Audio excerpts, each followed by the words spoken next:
Now, adding concerns to the growing controversy surrounding the Hambantota oil refinery project, Deputy Minister Nalin Bandara revealed details of yet another oil refinery with similar characteristics. According to the Deputy Minister, the project is a flagship mega project. Attending a media briefing held at the Government News Department, Deputy Minister of Development Strategies and International Trade, Nalin Bandara revealed details regarding this investment. This is another oil refinery project with an investment of $14 billion. This will have a capacity of producing 420,000 barrels a day. It's a Singaporean company. They held talks with us yesterday as well. If we are willing to release the lands, they are prepared to start construction on this second oil refinery.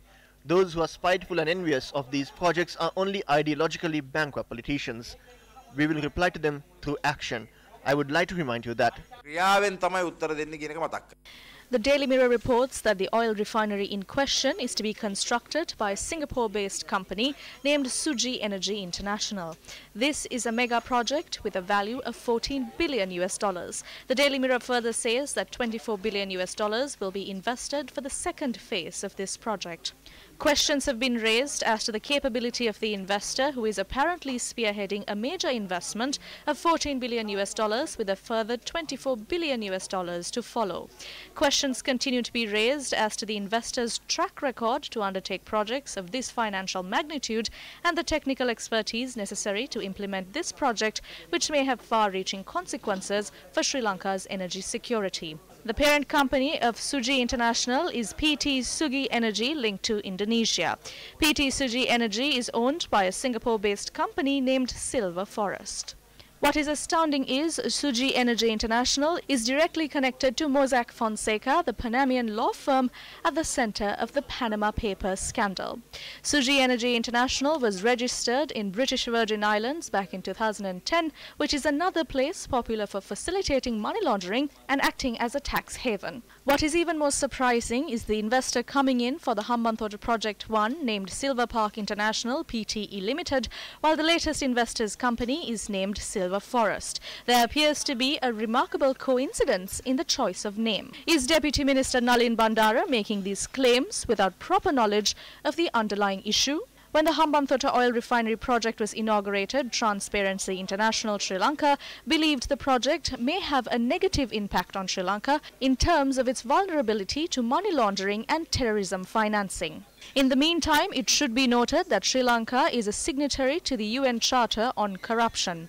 Sri Lanka's commitment to uphold the values and principles enshrined in the UN Charter on Corruption is understood by the fact that the 19th Amendment to the Constitution of Sri Lanka also makes a reference to this important charter. For your attention.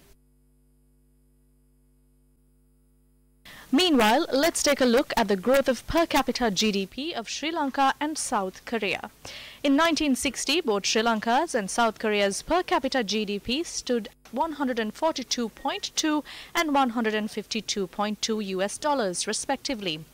On the other hand, South Korea's per capita GDP had increased by approximately 600%, and in less than a decade they had reached 6,516 US dollars. By 2000, South Korea's per capita GDP had almost doubled to 11,947 US dollars, while Sri Lanka still lagged behind at 870 US dollars.